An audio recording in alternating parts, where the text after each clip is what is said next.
Hello everyone, welcome to पढ़ ले commerce. और कैसे हैं आप? मैं आशा कर रही हूँ आप अपने घर में बिल्कुल सेफ हैं और सुरक्षित भी। तो आज के लेक्चर में हम स्टार्ट करने वाले हैं वैल्यूएशन ऑफ गुडविल, मतलब कि गुडविल को हमें कैसे कैलकुलेट करना है। तो लास्ट सेशन में हमने सेक्रीफाइसिंग और गेनिंग रेशियो को समझ लिया था। इस लेक्चर में हम और भी फर्दर पढ़ेंगे। ठीक है जी। तो सबसे पहले हम शुरू करते हैं, क्या हम समझते हैं कि आखिर गुडविल है क्या। वैसे मैंने आपको इंट्रो पार्ट लास्ट लेक्चर में बताया था, बट स्टिल मुझे ऐसा लगता है कि बहुत टाइम हो गया है, ठीक है, और लेक्चर्स रेगुलर नहीं आ पा रहे थे, लेकिन अब टाइम टेबल के अकॉर्डिंग लेक्चर्स रेगुलर आएंगे, तो don't worry about the same. ठीक है, तो यहाँ पर देखिए कि गुडविल आखिर बेटा है क्या। गुडविल का मतलब होता है गुड नेम। ठीक है, गुडविल क्या है? गुडविल का मतलब होता है गुड नेम। ठीक है, गुड नेम, या हम ये कह सकते हैं कि ये एक रेपुटेशन है। ठीक है, ये क्या है? एक रेपुटेशन है। गुडविल क्या है? गुड नेम या रेपुटेशन किसका? Of a firm, of a firm.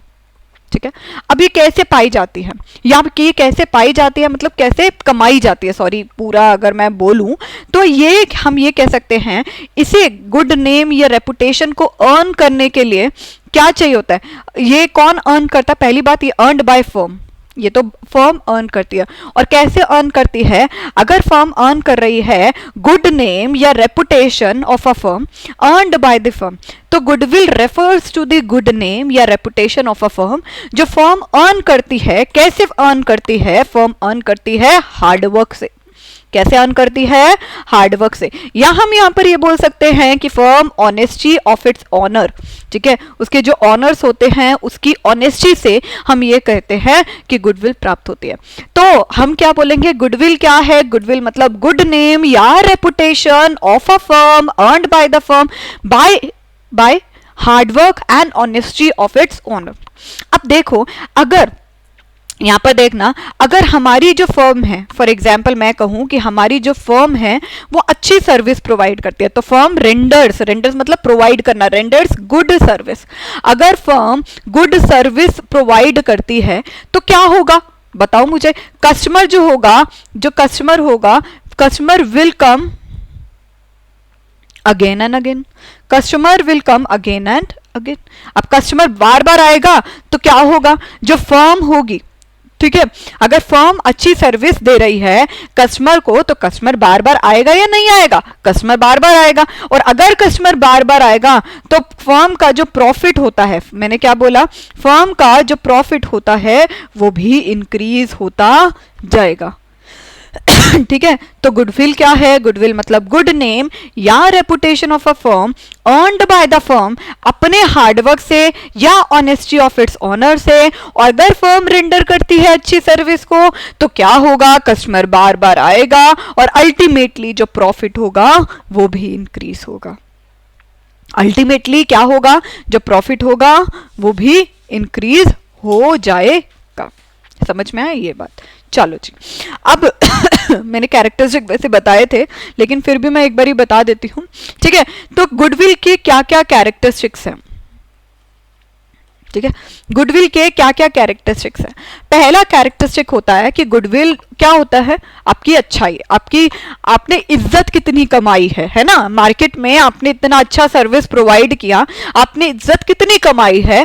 तो वो कमाई, इज्जत को हम कभी तोल सकते हैं? नहीं। इज्जत को हम देख सकते हैं? नहीं। तो ये क्या है? ये हमारा प्रकार का असेट ही है। हाँ, goodwill is of course asset, लेकिन असेट कैसा है? गुडविल एक इंटेंजिबल असेट है। तो पहला होता है it is an intangible asset. It मतलब इसे हम देख नहीं सकते, लेकिन हाँ इसके बेनिफिट्स जो होते हैं वो बिजनेस में कहीं ना कहीं दिखाई देते हैं। तो it is an intangible assets. ठीक है, तो इंटेंजिबल एसेट का मतलब क्या है? तो गुडविल क्या बिलोंग करता है? उस कैटेगरी को बिलोंग करता है जहां पर पेटेंट्स हम कह सकते हैं, जहां पर ट्रेडमार्क्स होते हैं, मतलब कि जो दिखाई नहीं देते हैं, जो दिखाई नहीं देते हैं उसको हम कहेंगे। Second, it is a valuable asset. क्या बोल रखा है यहां पर? It is a valuable asset, मतलब क्या? गुडविल की कीमत है, ऑफ कोर्स ही बात है, गुडविल की कीमत है। बिना गुडविल की कीमत हुए तो क्या हम उसे एसेट मानेंगे? नहीं। किसी चीज की अगर हम मनी टर्म्स में ही नहीं कैलकुलेट कर सकते, तो क्या उसे हम असेट मानेंगे बिजनेस का? नहीं मान सकते ना। तो it is a valuable asset. तो गुडविल क्या है? गुडविल एक वैल्यूएबल असेट है। वाई? क्योंकि बिना अगर उसकी वैल्यू हुए तो हम बुक ऑफ अकाउंटेंसी में या अकाउंट्स में उसे रिकॉर्ड ही नहीं कर सकते। सिंपल सी बात यही आ गई ना। तो थर्ड अब हमारा हो गया इट इज हेल्पफुल। लिखो इट इज, लिखिए आराम से लिखना, it is helpful in earning, it is helpful in earning excess profit। excess profit, excess profit का मतलब क्या है? ये मुझे टर्म आपको समझाना भी है। आपकी बुक में ये दे रखा है तो लिखने की जरूरत नहीं है, लेकिन अगर आपने लिखना है तो लिख सकते हैं, ठीक है, नोट्स बनाने के चक्कर में अगर आपको लिखना है तो लिख सकते हो। तो यहां पर क्या है? It is a helpful in earning access profit. अब देखो, अगर जिस फर्म की रेपुटेशन मार्केट में अच्छी होगी, ऑफ कोर्स ही बात है उसका प्रॉफिट भी अल्टीमेटली उस चीज से अफेक्ट होगा। अगर आप फॉर एग्जाम्पल मैं आपको कहूं कि जैसे कि हमने यहां पर कहा एमडीएच मसाले की ले लो, ठीक है, एमडीएच मसाला, जस्ट बिकॉज वो कंपनी है, बट मैं आपको एक टर्म के एमडीएच, ठीक है, मसाले आप देखते हो। तो एमडीएच के हर मसाला बहुत ही ज्यादा, मैं ये कहूं कि मार्केट में फेमस है ना। वो मैं बिजनेस फर्म के अकॉर्डिंग नहीं करी, लेकिन मैं जस्ट बता रही हूँ। एमडीएच की बहुत ही अच्छी गुडविल है मार्केट में, भाई एमडीएच के मसाले बहुत अच्छे होते हैं, सब्जी में स्वाद देते हैं, है ना। और अगर हम ये जनरली कहें कि कैच मसाला, ठीक है, तो यहाँ पर जनरली हम कहेंगे अमूल का दूध हो गया, या हम मदर डेयरी का दूध बोलें, ठीक है, तो हम ये बोलते हैं अमूल का दूध बहुत अच्छा होता है ज़्यादा, ठीक है। मैं ये नहीं कह रही हूँ कि मदर डेयरी बेकार है, नहीं, ऐसा नहीं है। जस्ट मैं ये कह रही हूँ कि it depends upon the goodwill जो मार्केट कैप्चर करी गई है, राइट। फोर्थ अगर हम कहें इट्स वैल्यू, लिखो its value is liable to constant fluctuation. बेटा यहां पर ना एक चीज आपको याद रखना है कि गुडविल की जो कीमत है वो डेप्रिशिएट नहीं होती है। मैंने यहां पर यह कहा कि गुडविल एक असेट है लेकिन डेप्रिशिएटिंग असेट नहीं है। क्या बोला है? कि गुडविल एक असेट है लेकिन उसकी जो वैल्यू है ना वो डेप्रिशिएट नहीं होती है। इट मींस कि वो डेप्रिशिएटिंग असेट नहीं है। हाँ, लेकिन गुडविल की जो वैल्यू है वो मार्केट में फ्लक्चुएट जरूर होती है। अब डेप्रिशिएशन का तो ये मतलब हो गया ना कि पक्का ही पक्का इतना डेप्रिशिएट कर होगा, लेकिन नहीं, इसका कोई हम ये कहें कि बिल्कुल भी स्टेगनेंट नहीं है, ठीक है। हम यहां पर बोल रहे हैं कि गुडविल की जो वैल्यू है वो फ्लक्चुएट हो सकती है as per the market condition, ठीक है। अब जहां पर बिजनेस कई बार सुपर प्रॉफिट्स अर्न कर रहा होता है, ठीक है, लेकिन कहीं क्या मतलब होता है, लेकिन जो वैल्यू होती है वो डिक्लाइन हो जाती है with the decline in earnings, ठीक है। फोर्थ यहां पर कैरेक्टरिस्टिक हो गया। अब चलिए फिफ्थ कैरेक्टरिस्टिक पे चलते हैं। इट्स वैल्यूएबल, ठीक है, या हम लिखे इट इज वैल्यूएबल, ठीक है, लिखो it is valuable only when entire business is sold. लिख रहे हो? थोड़ा टेढ़ा हो गया, आई वाज सीइंग, लेकिन वो टेढ़ा हो गया ठीक है। तो it is valuable only when entire business is sold. अरे ओरिजिन वाला पेज आ गया, चलो कोई बात नहीं, आ गया तो आ गया है, लो जी। तो यहां पर क्या है कि इसकी जो वैल्यू होती है वो केवल और केवल तब एस्टिमेट होती है जब पूरा बिजनेस बेचा जाता है। मतलब क्या, अगर आपने पूरी की पूरी बिजनेस फर्म को ही बेच दिया या आपने पूरी कंपनी को ही बेच दिया, तभी आप उसकी वैल्यू को जनरेट कर पाओगे। जब आप बेचोगे तभी तो आपको पता चलेगा कि आपकी मार्केट में इज्जत कितनी है ना, है ना। तो यहां पर यही चीज लिखी गई है। And the last point is 6, it is difficult, ठीक है, it is difficult to place an exact value of goodwill. Value on goodwill, sorry of goodwill नहीं, ऑन गुडविल।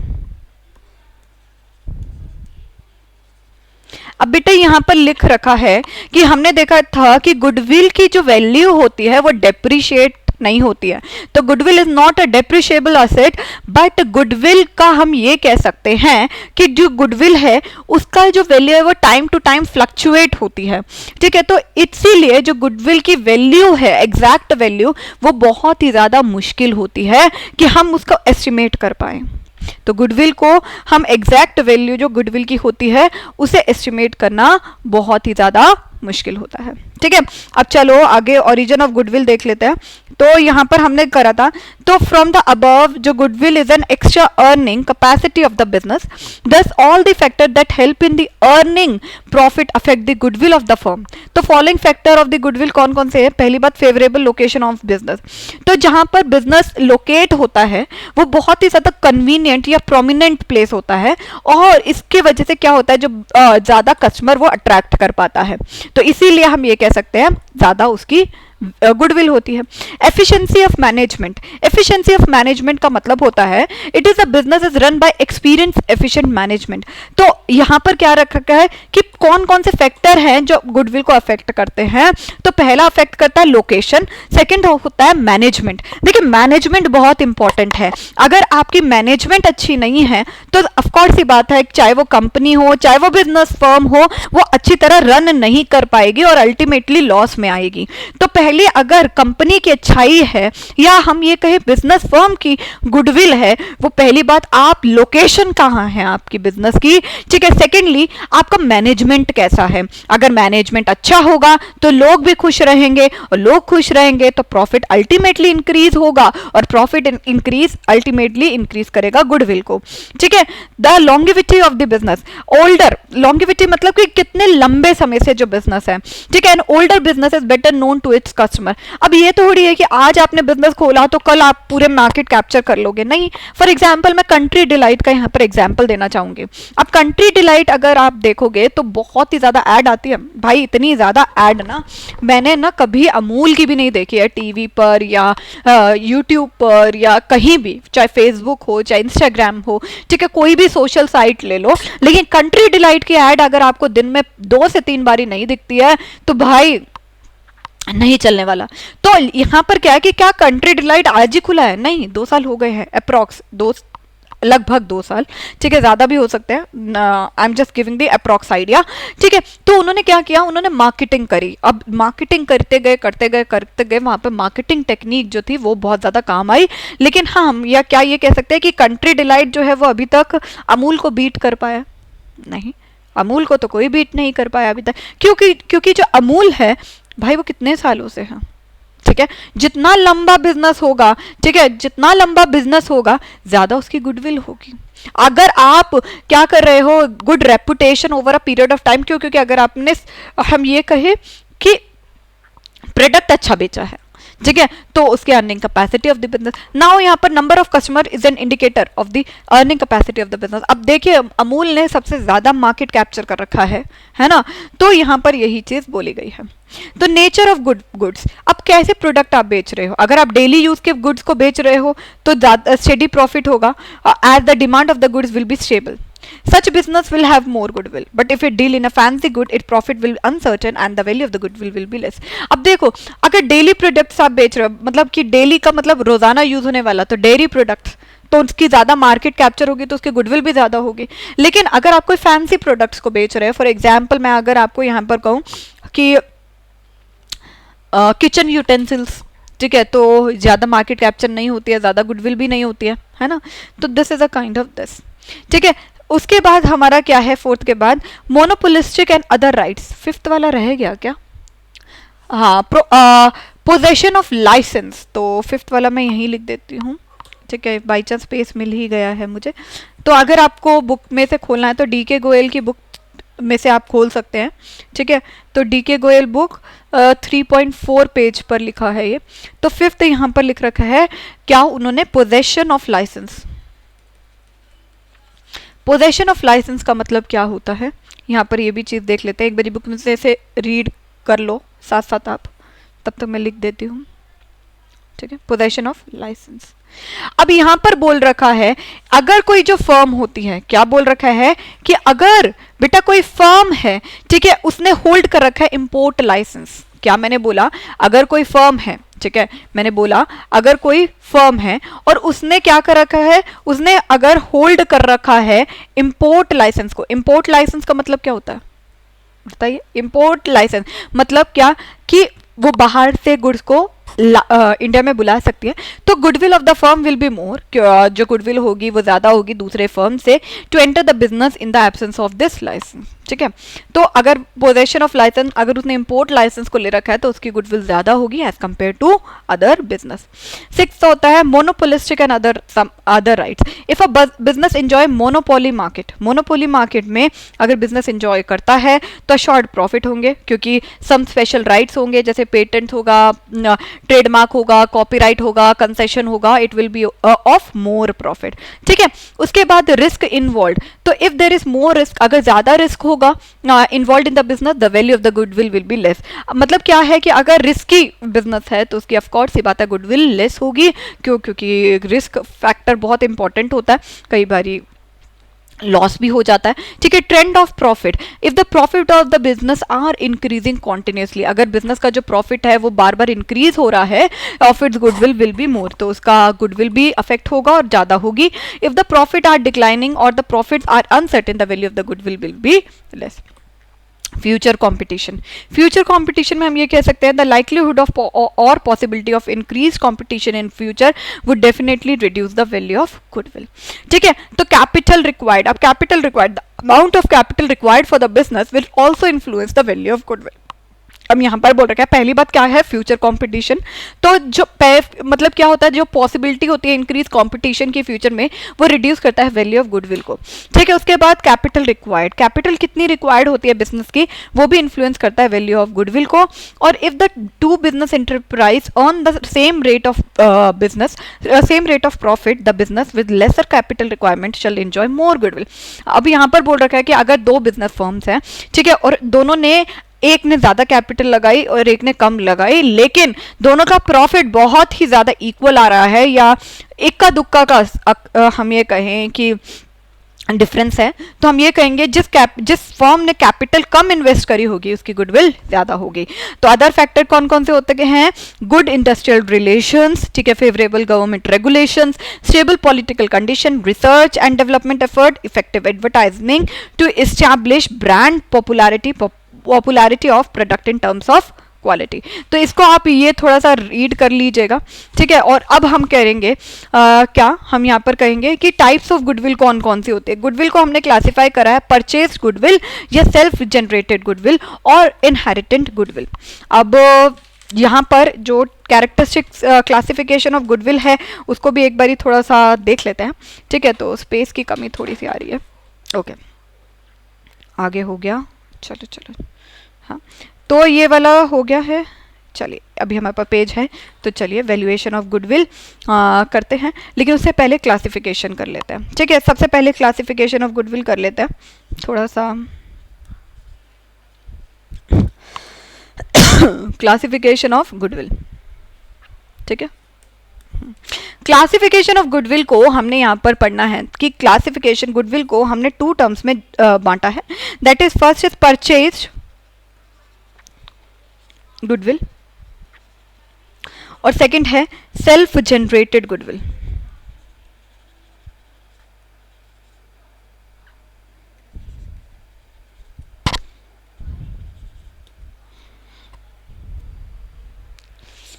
ठीक है, अब परचेज गुडविल का मतलब क्या होता है? परचेज गुडविल का मतलब है वह गुडविल, ठीक है, वह गुडविल जो पेमेंट देके परचेज करी गई हो, वह गुडविल जो पेमेंट देकर परचेज करी हो। मतलब क्या हो गया? Over excess. ठीक है, ओवर एक्सेस, ओवर एक्सेस में हमने कोई चीज परचेज करी है। Excess of purchase consideration over its net asset. Net asset क्या होता है? Assets minus liability. तो हम यहाँ पर कहेंगे ज्यादा परचेज किया गया है उसके नेट असेट से, तो हम यहाँ पर ये बोलेंगे कि ये हमारी हो जाती है गुडविल, जो होती है परचेज गुडविल। ठीक है, सेल्फ जनरेटेड गुडविल क्या होती है? सेल्फ जनरेटेड गुडविल होती है इंटरनली जनरेटेड गुडविल। ठीक है, इसे हम क्या कहते हैं? इंटरनली जनरेटेड गुडविल, ठीक है, इसे हम कहते हैं इंटरनली जनरेटेड गुडविल। अब ये कैसे होती है, ये अराइज होती है नंबर ऑफ कैरेक्टर से या कुछ एट्रीब्यूट्स होते हैं, ठीक है। इंटरनली जनरेटेड मतलब कि हम ये कह सकते हैं लॉन्ग पीरियड ऑफ टाइम, ठीक है, टाइम यहाँ पर बहुत ज़्यादा इंटरनली अफेक्ट करता है। True cost can not be occurred, तो हम यहाँ कहेंगे कि यहाँ पर जो होता है कि true cost can not be placed on such type of goodwill. अब आप इसके ट्रू कॉस्ट जनरेट नहीं कर सकते हो, और अकाउंटिंग स्टैंडर्ड 26 के अकॉर्डिंग इंटेंजिबल असेट्स होता है, तो यहाँ पर ये बोल सकता है कि बुक्स ऑफ अकाउंटेंसी में हम record in the books of accountancy because consideration in money or money's worth not been paid for it. तो इसे थोड़ा सा रीड कर लेना, अगर आपको इसमें प्रॉब्लम आएगी तो प्लीज़ मुझे कमेंट सेक्शन में बता दीजिएगा रीड करके, और मैं इसे और भी डेप्थ में बता दूंगी, लेकिन आज मैं वैल्यूएशन ऑफ गुडविल पर ज़्यादा फोकस कर रही हूँ। अगर आपको इसमें प्रॉब्लम आती है कि क्लासिफिकेशन ऑफ गुडविल मैम एक बारी नेक्स्ट सेक्शन में बता दीजिएगा, ठीक है, तो आप मेरे को कमेंट सेक्शन में बोल दीजिएगा, क्योंकि मैंने अभी जस्ट एक ब्रॉड व्यू दिया है यहाँ पर, क्योंकि आज का जो टॉपिक है वो है वैल्यूएशन ऑफ गुडविल।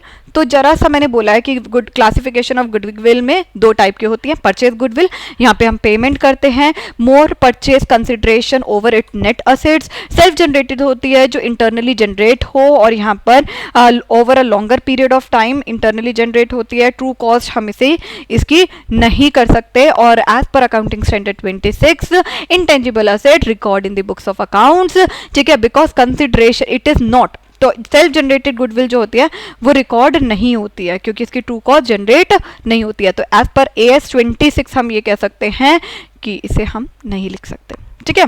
तो ये सारी टर्म्स मैंने आपको बता दी। अब आगे चलिए, तो यहाँ पर हमारा वैल्यूएशन ऑफ गुडविल में आपका पहला क्वेश्चन है, ये हमारा जो क्वेश्चन है मैं ये कह सकती हूँ this is illustration number 3, but उससे पहले हम करेंगे वैल्यूएशन ऑफ गुडविल का टर्म, ठीक है। तो वैल्यूएशन ऑफ गुडविल का मतलब क्या होता है, मतलब कि गुडविल की वैल्यू को निकालना। वैल्यूएशन ऑफ गुडविल का मतलब क्या है बेटा, गुडविल की वैल्यू को निकालना। तो अगर हम ये कहें कि गुडविल की वैल्यू को निकालना, तो ये तो बहुत ही ज्यादा डिफिकल्ट टास्क हो जाता है, ठीक है। मैंने क्या बोला कि अगर हमारे को वैल्यूएशन ऑफ गुडविल को मैं अगर डिस्कस कराऊं, तो गुडविल की अगर कीमत जो आपको मार्केट में निकालनी है तो ये बहुत ही ज्यादा डिफिकल्ट हो जाएगी, होगी या नहीं होगी, ऑफकोर्स ये बात है। तो उसके लिए 3 मेथड, एक स्टैंडर्ड मेथड निकाले हैं। तो यहां पर ये देखिए कि 3 मेथड्स लिखो, 3 methods of valuating goodwill। तो गुडविल को निकालने के लिए 3 मेथड्स हैं, ठीक है, ठीक है। तो 3 मेथड लिखो, 3 methods of valuating goodwill, 3 methods of valuating goodwill, fine. तो पहला मेथड ये आ जाता है क्या, एवरेज प्रॉफिट मेथड, ठीक है। सेकंड हमारा आ जाता है सुपर प्रॉफिट मेथड, ठीक है। थर्ड आ जाता है हमारा capitalisation method.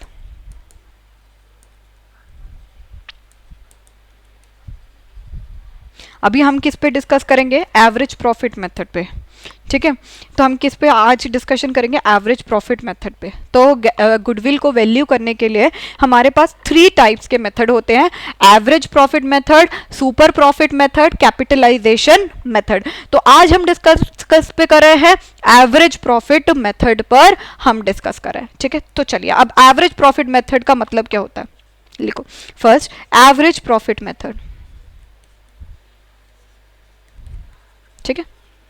Average profit method क्या होता है, देखिए ये बहुत ही ज्यादा, मैं कहूं कि बहुत ही ज्यादा सिंपल मेथड है, और ये बहुत ही ज्यादा वाइडली यूज्ड मेथड है, वाइडली यूज्ड मेथड है, ठीक है, क्लियर है। तो ये बहुत ही ज्यादा सिंपल है और ये बहुत ही ज्यादा वाइडली यूज मेथड है, मतलब कि ये बहुत ही ज्यादा सिंपल है, मतलब बहुत ही साधारण सा है, और सबसे ज्यादा मेथड जो हमें वैल्यूएशन ऑफ गुडविल का होता है वो होता है एवरेज प्रॉफिट मेथड। अब इसे कैलकुलेट कैसे करते हैं ये भी लिख लीजिए। तो यहां पर लिखे calculated on the basis of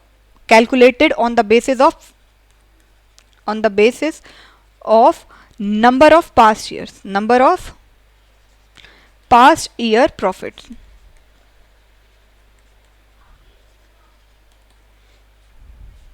और अब यहां पर लिखिए and such profits are multiplied by, ठीक है, सच प्रॉफिट्स, या आप यहां लिख लीजिए, थोड़ा सा मेरा रह गया, एंड लिखिए and average of such profits, लिखिए average of such profits is multiplied by the agreed number of years, ठीक है, to find the value of goodwill. नहीं समझ में आया? 1 मिनट लिख लो, मैं समझा रही हूं, 1 मिनट लिख लीजिए, मैं समझा रही हूं, ठीक है। Value of goodwill is equals to average profit multiplied by number of years purchase, number of year of purchase, लिख लिया, number of years of purchase. अब यहां पर एक चीज समझिए, कहना क्या चाह रही हूं, ठीक है। अब देखो यहां पर बोल रखा है एवरेज प्रॉफिट मेथड जो होता है वो बहुत ही ज्यादा साधारण है, सिंपल है, और सबसे ज्यादा यूज हम एवरेज प्रॉफिट मेथड को करते हैं। तो एवरेज प्रॉफिट मेथड जो होता है वो कैलकुलेट कैसे होता है? On the basis of number of past year profits. मतलब कि क्या एवरेज प्रॉफिट मेथड का फंडा क्या है, मैं बताती हूँ कि देखिए, अब जो बिजनेस की क्या गुडविल होगी वो डिपेंड करेगा कि आपने पास्ट में क्या किया है। अब मैं आपको ये क्या कह रही हूँ कि अगर आपको रिजल्ट लाना है एग्जाम का, अगर आपका एग्जाम में रिजल्ट आना है तो वो डिपेंड किस पे करेगा? आपने पास्ट में कितनी मेहनत करी है ना। तो वैसे ही अगर फर्म की गुडविल को एस्टिमेट करना है तो ये डिपेंड करेगा कि पास्ट में जो फर्म है उसने कितने प्रॉफिट लिए हैं, कितने प्रॉफिट जनरेट करे हैं, ठीक है, उसका क्या प्रॉफिट था, तो उसका एवरेज निकाल लेंगे हम। और an average of such profit is multiplied by number of agreed number of years, agreed number of year to find the value of goodwill. अब यहां पर नंबर ऑफ ईयर्स क्या है? नंबर ऑफ ईयर्स है number of years of purchase. क्या है? Number of year of purchase. तो value of goodwill क्या होता है? Average profit into number of year of purchase. And the question is number of year of purchase का मतलब क्या होता है? ठीक है, ठीक है, नंबर ऑफ ईयर्स का प्रॉफिट का मतलब क्या होता है? मतलब क्या हो गया? Number of year of purchase मतलब कि कितने सालों से परचेस किया है। हैं? चलो देखते हैं, यहाँ पर ना हमारे को ना स्टेटमेंट से ही पता चल रहा है कि number of year of purchase ये है कि कितने सालों से परचेस किए। चलो अब देखते हैं क्या ये स्टेटमेंट जो आपके मन में आ रही है वो ठीक है या गलत है, वो क्वेश्चन के थ्रू हम समझेंगे। लेकिन एवरेज प्रॉफिट क्या होता है, या आप ये बोलो कि क्यों एवरेज प्रॉफिट कैलकुलेट करते हैं हम? Why average profit? Average profit का मतलब क्या होता है कि जो बायर है उसे एस्टिमेट करना है कि फ्यूचर प्रॉफिट बिजनेस का क्या होगा। अब वो उसी पे डिपेंड करेगा जो पास्ट में एक्टिविटी हुई है, ठीक है, जो पास्ट में एक्टिविटी हुई है, ठीक है, जो पास्ट में क्या कितने प्रॉफिट हुए हैं, तो उस पर डिपेंडेंट होगा कि फ्यूचर क्या होने वाला है ना। तो इसलिए हम एवरेज प्रॉफिट को लेते हैं यहाँ पर, ठीक है। अब यहाँ पर क्या है कि क्या क्या चीज़ों को जब हम एवरेज प्रॉफिट को करते हैं जो factor should taken into account, ठीक है। अब यहाँ पर एक चीज़ बहुत इंपॉर्टेंट है, ठीक है, यहाँ पर एक चीज़ बहुत ज़्यादा इंपॉर्टेंट है कि कौन कौन से factors to be taken consider, ठीक है। Factor should be taken into account, ठीक है, while calculating average profit, कौन कौन से फैक्टर्स को हमारे को ध्यान में रखना है जब हम एवरेज प्रॉफिट को निकाल रहे हैं, ठीक है। पहली बात क्या है कि कोई भी एबनॉर्मल प्रॉफिट है, एबनॉर्मल इनकम जो होगी, एबनॉर्मल इनकम जो होगी उसे हम डिडक्ट करेंगे, deduct out of net profit, out of net profit of that year. देखो बेटा, हम कह रहे हैं कि फ्यूचर में क्या होगा वो डिपेंड करता है कि पास्ट में क्या हुआ है। लेकिन अगर पास्ट में कोई एबनॉर्मल इनकम आई जिसकी वजह से प्रॉफिट ज़्यादा हो गया, तो नेट प्रॉफिट में से हम क्या करेंगे, एबनॉर्मल इनकम को डिडक्ट कर देंगे। ठीक है, क्या करेंगे, हम डिडक्ट कर देंगे। ठीक है। सेकेंडली, अगर हम यहाँ पर क्या बोलते हैं, अगर हमारा कोई एबनॉर्मल लॉस है, अगर हमारा कोई एबनॉर्मल लॉस है, तो अगर एबनॉर्मल लॉस है तो it should be added back to net profit. ठीक है, तो अगर एक कोई एबनॉर्मल इनकम है तो उसे हम डिडक्ट करेंगे नेट प्रॉफिट से, अगर हमारी कोई एबनॉर्मल लॉस है तो उसे हम ऐड कर देंगे। ठीक है। थर्ड पॉइंट क्वेश्चन आ गया है, लेकिन हमारा थर्ड पॉइंट मैं कहाँ लिखूं, हाँ कहाँ लिखूं बताओ मुझे। थर्ड पॉइंट, चलो भाई थर्ड पॉइंट यहाँ पर ही लिख देती हूँ कि अगर कोई इनकम है, ठीक है, अगर कोई इनकम है फ्रॉम इन्वेस्टमेंट्स, अगर कोई इनकम है इन्वेस्टमेंट से, ठीक है, अगर कोई इनकम है इन्वेस्टमेंट से, मैंने क्या बोला, अगर कोई इनकम आ रही है इन्वेस्टमेंट से, तो उसे हमें क्या करना है, उसे हमने डिडक्ट करना है। ठीक है, किससे डिडक्ट करना है, नेट प्रॉफिट, और वो भी उस ईयर से। अब क्यों करना है, क्योंकि वो आउटसाइड ऑफ बिजनेस है, बिकॉज दैट इनकम, अब इसे हम नेट इनकम फ्रॉम इन्वेस्टमेंट क्यों करते हैं, डिडक्ट नेट प्रॉफिट से, इसीलिए करते हैं क्योंकि वो जो इनकम है वो आउट ऑफ प्रॉफिट है। ठीक है, आउटसाइड बिजनेस से आई है ना, हमने कहीं और इन्वेस्ट किया है, तो आउटसाइड बिजनेस से अगर कोई हमारी क्या आ रही है, इन अमाउंट आ रहा है, तो उसे हम डिडक्ट करते हैं। तो क्या है, एबनॉर्मल इनकम को डिडक्ट करेंगे, एबनॉर्मल लॉस को ऐड करेंगे, इनकम अगर कोई इन्वेस्टमेंट से आ रही है तो उसे भी हम डिडक्ट करेंगे। ठीक है, तो ये तो 3 मेथड हमने देख लेते हैं। तो आज हमने कौन सा कर रहे हैं, हम एवरेज प्रॉफिट मेथड कर रहे हैं, और फिर हम ये सुपर प्रॉफिट और कैपिटलाइजेशन मेथड नेक्स्ट वीडियो में ज़रूर करेंगे। ठीक है, तो इसको मैं इरेज कर रही हूँ बिकॉज मुझे पास में ही चाहिए क्वेश्चन को समझाना, तो दैट इज वाई मैं यहाँ पर समझा रही हूँ। ठीक है, तो यहाँ पर देखिए ये हमारा क्वेश्चन है सीबीएसई 2019 चेन्नई के मॉडल टेस्ट पेपर, नहीं सीबीएसई 2019 में आया था चेन्नई का। चलो अब यहाँ पर क्या है, देखिए, calculate goodwill of the year on the basis of 3 years purchase of average profit for the last 5 years। अब देखिए, number of year of purchase ये आपको दे रखा होगा क्वेश्चन में। ठीक है, आपको 2 या 3, generally number of year of purchase क्या होता है, मैं अगर आपको बता दूं, number of years of purchase हमारा जनरली 2 से 3 साल होता है, 2 और 3 years। ठीक है, तो ये हमारा जनरली क्या होगा, ये हमारा 2 और 3 years का होता है। ठीक है, 2 और 3 years। ठीक है, तो ये जनरली आपको क्वेश्चन में दे रखा होगा, तो उसे सॉल्व करने की जरूरत नहीं पड़ेगी आपको। चलिए जी, अब the profit for the last 5 years वर 2013-14 में 4 लाख का प्रॉफिट था, 5 में 5 लाख। अब ये माइनस जो इंडिकेट कर रहा है ना, इट मीन्स ये लॉस है। क्या है, लॉस है, तो लॉस को हम ब्रैकेट में लिखते हैं। 2016-17 का 1,50,000, ठीक है, 2017-18 का 2,50,000। ठीक है, ओके। ऑन 1 जनवरी 2016, मतलब कि हमारा क्या होगा, टोटल प्रॉफिट कर लेते हैं पहले हम, और कहाँ गया, ये रहा, यही कर रहे थे ना, यस। तो चलिए, तो यहाँ पर क्या है, यहाँ पर हम लिखेंगे total profits.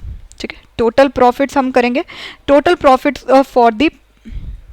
For last 5 years। ठीक है, 5 सालों का लास्ट 5 सालों का प्रॉफिट को करेंगे। ठीक है, 2013 से 2014 कितना है बेटा, 4 लाख।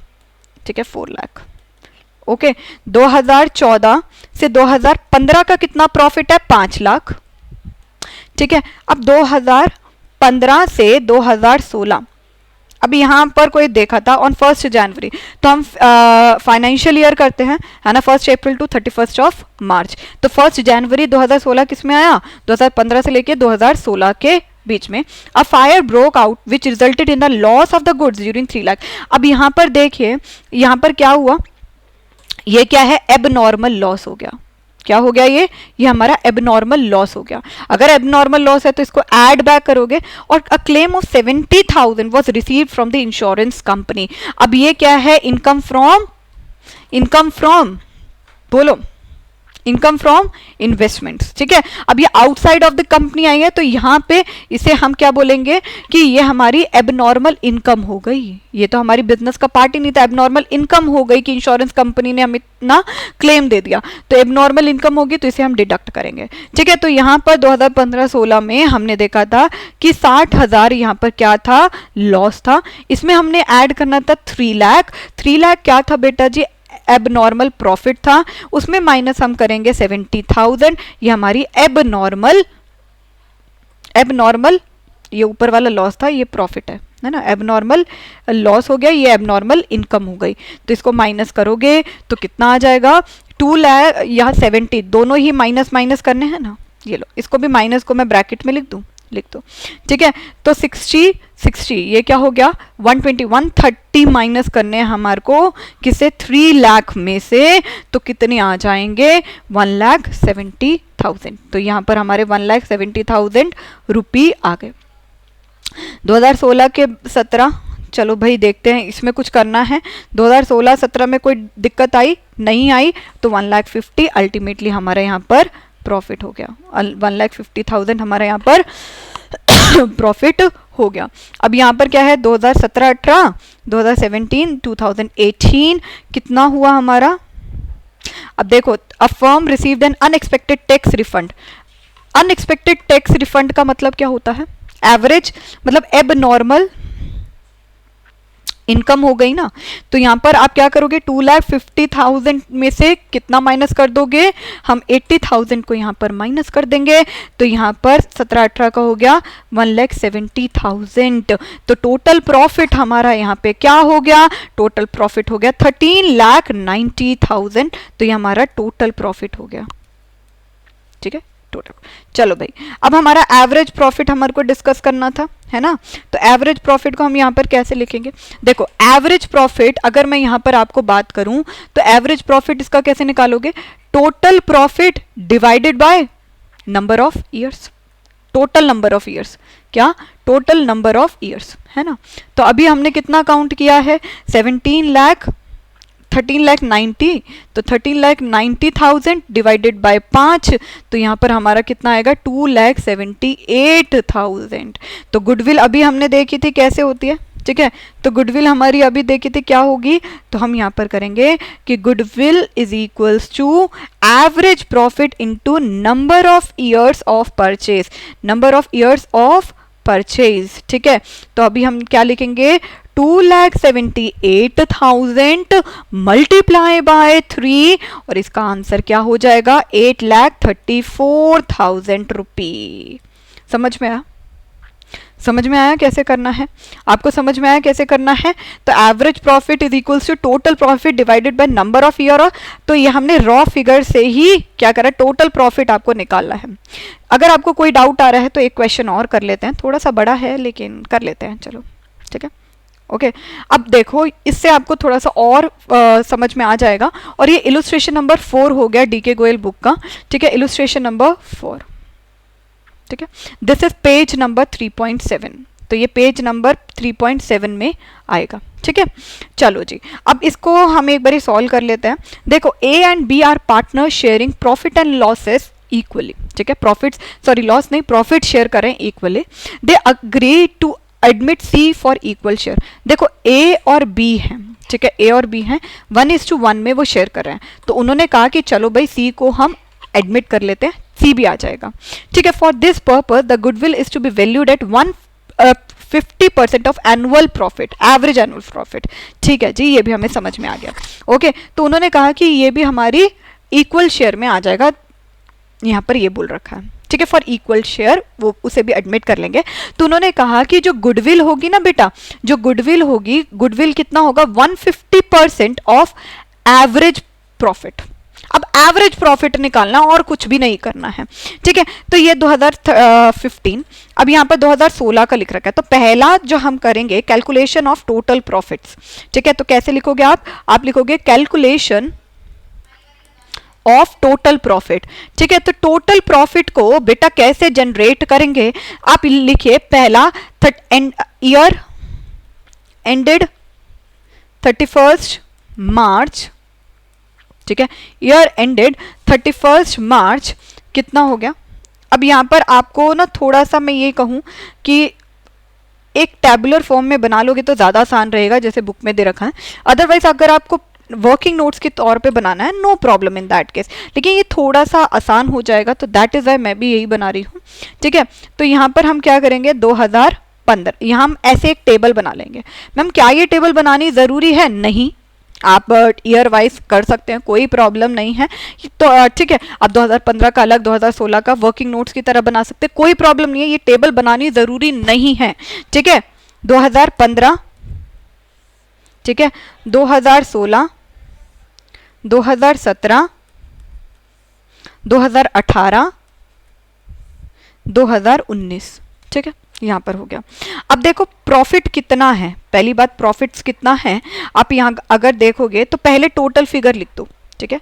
हर चीज़ को कैलकुलेट करने के टोटल फिगर लिख दो कि प्रॉफिट कितना है, ठीक है। तो यहाँ पर कितना है 40,000, कितना है 40,000, यहाँ पर कितना है 60,000, ठीक है, यहाँ है 1 लाख, और यहाँ पर आपको 20,000 का लॉस दे रखा है, ठीक है, और यहाँ पर 1,50,000 दे रखा है, ठीक है। अब यहाँ पर देखिए फर्स्ट ईयर में तो कुछ नहीं है, 2016 में ही सब कुछ है ना। तो 2016 में क्या हुआ, an asset of original cost of 2 lakh with a book value of 1,50,000 were sold for 124। अब यहाँ पर देख रखा है कि देखो ओरिजिनल कॉस्ट क्या थी, ओरिजिनल कॉस्ट थी हमारी 2 लाख, लेकिन हमारा जो बुक वैल्यू थी उसकी वो थी 1,50,000, तो ऑलवेज बुक वैल्यू पर ही करिएगा, और बुक वैल्यू थी 1,50,000 माइनस 1,24,000, तो कितना हुआ 6, और यहाँ पर 26,000 का हमारा लॉस हो गया, ठीक है, लॉस हो गया। तो ये क्या है, लॉस क्या है, ये हमारा asset of original cost of 2 lakh, पहले ओरिजिनल कॉस्ट थी लेकिन उसकी बुक में वैल्यू इतनी थी और उसे सेल किया तो 1,24,000 की हुई, तो ये एबनॉर्मल लॉस हुआ, ठीक है, एबनॉर्मल लॉस। तो यहाँ पर हम क्या करेंगे, तो यहाँ पर हम कहेंगे लॉस, तो एबनॉर्मल लॉस को हम ऐड करते हैं या सब्ट्रैक्ट करते हैं, ऐड करते हैं, तो हम यहाँ पर लिखेंगे ऐड एबनॉर्मल लॉस, ठीक है। या आप यहाँ पर अल्टीमेटली पर्टिकुलर्स में आप ये लिख सकते हो, add loss on sale of asset, loss on sale of asset, ठीक है। तो ये हो गया हमारा 26,000, ठीक है। अब यहाँ पर देखिए लिख रखा है, ये चीज़ हो गई। सेकेंडली ऑन 1 अप्रैल 2017, ओके जी, कंप्यूटर कॉस्टिंग ₹1 लाख, कंप्यूटर की कॉस्ट थी 1 लाख, उसे परचेज किया गया था और that was wrongly debited to travelling expenses, depreciation on computer was to be charge 20% on the written down value method. Okay जी, ओके जी, अभी आपको कोई रिटर्न डाउन वैल्यू मेथड कुछ भी नहीं बता रखा है, ठीक है। तो यहाँ पर cost of computer wrongly charge to P&L। अब हमने क्या करा था, cost of computer costing rupees were purchase and were wrongly debited to travelling expenses. अब ट्रैवलिंग एक्सपेंसेस क्या है, तो इसे हमने रॉन्गली कंप्यूटर को चार्ज कर दिया था, ठीक है, 1 लाख का, तो उसे हम क्या करेंगे, ऐड करेंगे एक्सपेंस की तरह, ठीक है। तो हम यहाँ पर क्या लिखेंगे, यहाँ पर हम लिखेंगे ऐड कॉस्ट ऑफ कंप्यूटर्स, क्या लिखेंगे, cost of computers wrongly charged to P&L। हमने क्या करा था, चार्ज कर लिया था टू P&L, मतलब चाहे प्रॉफिट है या नहीं है, वी हैव टू डू, ठीक है। चार्ज और एप्रोप्रिएशन समझ में आता है ना अब। तो यहाँ पर हमारा क्या हो गया, 2017 में 1 लाख को हम यहाँ पर ऐड कर देंगे, ठीक है। Depreciation on computer was 20% on the written down value method. अब यहाँ पर रिटर्न डाउन वैल्यू मेथड पे अगर हम यहाँ पर क्या करेंगे, अगर हमें एक डेप्रीसिएशन ऑफ कंप्यूटर को करना है तो चलिए इसको सॉल्व कर लेते हैं, ठीक है। तो यहाँ पर हम बोलेंगे, तो देखो डेप्रीसिएशन ऑन कंप्यूटर्स, कंप्यूटर की डेप्रिसिएशन कैसे करोगे, अभी आपको कुछ भी नहीं बता रखा है, ठीक है। तो यहाँ पर कहेंगे 31/3/2018 में कितना था, ठीक है, 20% ऑफ 1 लाख, तो कितना हो गया 20,000। रिटर्न डाउन वैल्यू मेथड है तो स्टैंडर्ड नहीं है। तो सेकेंडली अगर depreciation on computers for year ended 31/3/2019 that will be 1 lakh minus 20,000, इसका हम कर देंगे 10% और दैट विल बी 16,000, ठीक है। अब यहाँ पर देखो अगर आपने कंप्यूटर की कॉस्ट जो थी वो 1 लाख की थी, उसे परचेज किया था और गलती से डेबिट कर दिया था ट्रैवलिंग एक्सपेंसेस में, तो उसे चार्ज जो आपने किया है उसे ठीक कर दोगे पहले तो, है ना, उसे चार्ज को ठीक कर दोगे, हाँ या नहीं? हाँ, तो कर दिया आपने, उसके बाद आपने एडिशन कर दिया और डेप्रिसिएशन अगर आपका 17 का है तो 18 का भी होगा। तो यहाँ पर आपको क्या करना है, अल्टीमेटली जो कंप्यूटर की वैल्यू है तो यहाँ पर आप ऐड करोगे और क्या लिखोगे, डेप्रिसिएशन ऑन कंप्यूटर्स, ठीक है, डेप्रिसिएशन ऑन कंप्यूटर्स। तो 2018 में कितना हो गया, अरे मैंने 17 में लिख दिया यार, सॉरी, ठीक है, कॉस्ट ऑफ कंप्यूटर 17 में लिख दिया था, तो इसको ठीक कर दो यहाँ पर 18 में 1 लाख, ठीक है, और इसको यहाँ पर 20,000 का डेप्रिसिएशन अमाउंट है, तो ये क्या हो गया, माइनस हो जाएगा और यहाँ पर 16,000, ठीक है, यहाँ पर क्या हो जाएगा 16,000, तो डेप्रिसिएशन आप क्या कर दोगे, माइनस कर दोगे, ठीक है, क्या कर दोगे, माइनस, क्या कर दोगे, माइनस करोगे। तो ये हमारे एडजस्टेड प्रॉफिट हो गए, एडजस्टेड प्रॉफिट कितने हो गए, 40,000 के, ठीक है, 86,000, यहाँ पर हो गया 1 लाख, ठीक है, यहाँ पर हो गया 60,000 और यहाँ पर हो गया 1,34,000। तो ये हमारे एडजस्टेड प्रॉफिट हो गए। तो एवरेज प्रॉफिट को कैसे निकालोगे, ठीक है, एवरेज प्रॉफिट को कैसे निकालोगे, इन सब की हम ये कहें कि एडजस्टमेंट करने के बाद दैट इज़ 40,000, ठीक है, प्लस 86,000 प्लस 1 लाख, ठीक है, ठीक है, प्लस 60,000 और प्लस 1,34,000। तो जब इसको करोगे डिवाइड बाय 5 तो यहाँ पर आपको आ जाएगा 84,000। तो वैल्यू ऑफ गुडविल, ये लास्ट पॉइंट है, वैल्यू ऑफ गुडविल, तो हमारा कितना हो जाएगा 84,000। अभी हमने क्वेश्चन में पढ़ा था कितना था बेटा, 150% हमारे को चार्ज करना था, that is 1,26,000। This is the answer, ठीक है। तो ये आपको यहाँ पर क्या करना है, loss of sale of asset, abnormal loss है तो इसको इंक्रीज कर, एबनॉर्मल लॉस है तो ऐड कर दोगे, कॉस्ट ऑफ कंप्यूटर गलती से चार्ज किया था तो उसे ऐड कर दोगे, डेप्रिसिएशन क्या है तो इसे, ये एबनॉर्मल लॉस नहीं है ना, तो यहाँ पर हम क्या कर देंगे, इसे माइनस कर देंगे। तो ऐसे करके हमारा एवरेज प्रॉफिट आ जाता है कैलकुलेट करने में, ठीक है। तो this was all about valuation of goodwill के 2 क्वेश्चंस मैंने करा दिए हैं आपको। आई होप आपको यहाँ पर ये समझ में आ गया। ये थोड़ी सी, मैं अगर आपको कहूँ कि ये पॉइंट आपको थोड़ा सा कंफ्यूज कर सकता है, इससे थोड़ा सा सर्च करिएगा और अगर आपको डाउट आता है तो मुझे बता दीजिएगा, मैं फिर एक्सप्लेन कर दूंगी, ठीक है। तो होप आपको ये लेक्चर अच्छा लगा हो। चलिए, thank you so much everyone. पढ़ ले कॉमर्स के साथ बने रहिएगा और ऐसे ही लेक्चर्स हम अब रेगुलर लाएंगे, तो अब कोई डिले लेक्चर्स में नहीं होगा। Bye bye, take care.